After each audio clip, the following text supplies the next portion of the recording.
Friends, இன்றைக்கி morning கீரையை வந்து ஆயிரத்துலேருந்து ஸ்டார்ட் பண்ணேன். இன்றைக்கி வந்து ட்ரைபேடில் தாங்க வீடியோஸ் எடுத்தேன். வாங்கினதுக்கு இன்றைக்கி தாங்க யூஸ் பண்ணுறேன். ஏற்கனவே வந்து ஒரு 3 கட்டு கீரையும் 3 கட்டு புதினா கொத்தமல்லியும் வாங்கியிருந்தேன்.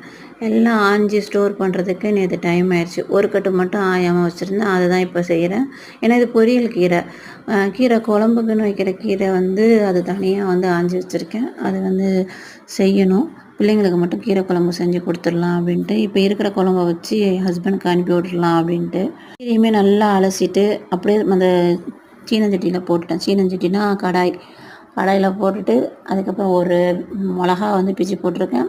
ஒரு அரை வெங்காயம் வந்து கட் பண்ணி போட்டிருக்கேன். லாஸ்ட்டாக அந்த கீரையில் வந்து எண்ணெயை தலையில் ஊற்றி உப்பு ஒரு கொஞ்சமாக போட்டு நல்லா பெரட்டி தண்ணிலாம் வத்துற மாதிரி வரணும். தண்ணி எல்லாம் நம்ம ஊற்றக்கூடாது, அதுலேயே தண்ணி விடும்.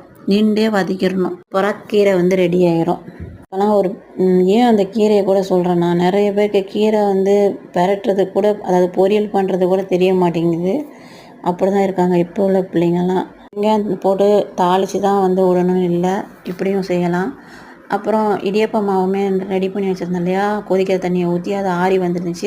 பச்சை தண்ணியை வந்து நல்லா தொளிச்சிட்டு நல்லா வந்து கிண்டிட்டு அந்த இடியாப்பத்தை புளியறதுக்கு ஸ்டார்ட் பண்ணிட்டேன். ரொம்ப ஈஸியாக இருக்கும். இந்த மாதிரி இடியாப்ப உரல் வாங்கி வச்சுக்கிட்டிங்கன்னா, முதல்ல ஒரு வேறு மாதிரி மாடலில் வாங்கி வச்சுருந்தேன். அது ரொம்ப கையெல்லாம் வலிக்கும். அந்த சொல்லுவாங்களா இடியாப்ப சிக்கல்னு, அந்த மாதிரிலாம் ஆகும். இது வாங்கினதுலேருந்து ரொம்ப ஈஸியாக வந்து இடியாப்பம் வந்து செய்கிறேன். இன்னொன்று இதுலேயே துப்பாக்கி மாதிரி வரும், அது கூட கை வலிக்கும். இது வந்து ரொம்ப ஈஸியான மெத்தடில் நம்ம செஞ்சிடலாம். அதனால் இடியாப்பத்தை புழிஞ்சி அப்படியே வந்து வச்சுட்டேன். இன்றைக்கி வந்து இடியாப்பம் ரொம்ப சாஃப்டாக வந்துச்சு. இடியாப்பம் மாவுமே சேல் பண்ணுறேன், ஆனால் அது ரொம்ப ஸ்லோவாக தான் மூவ் ஆகிட்டுருக்கு. இடியாப்பம் செய்கிறவங்க நிறைய பேர் இல்லை.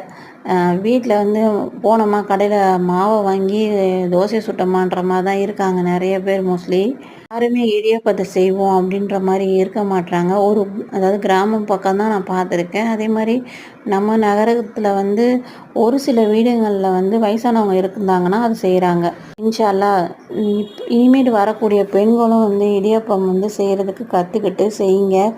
ஒரு தடவை 2 தடவை சொதப்ப தான் செய்யும். போக போக வந்து அது ஈஸியாக வந்துடும்.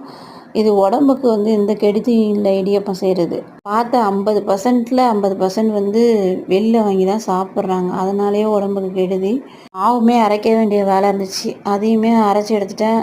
அதுக்கப்புறம் வந்து சீனி வரக்கான்னு சொல்லுவாங்களா, கொத்தவரங்காய், அதுவுமே கொஞ்சம் இருந்துச்சு. அதை வந்து வத்தல் போட்டு காய போட்டு வச்சுட்டேன். இன்றைக்கி பொழுது இப்படி தாங்க போச்சு எனக்கு, அல்ஹம்துலில்லாஹ்ன்ட்டு.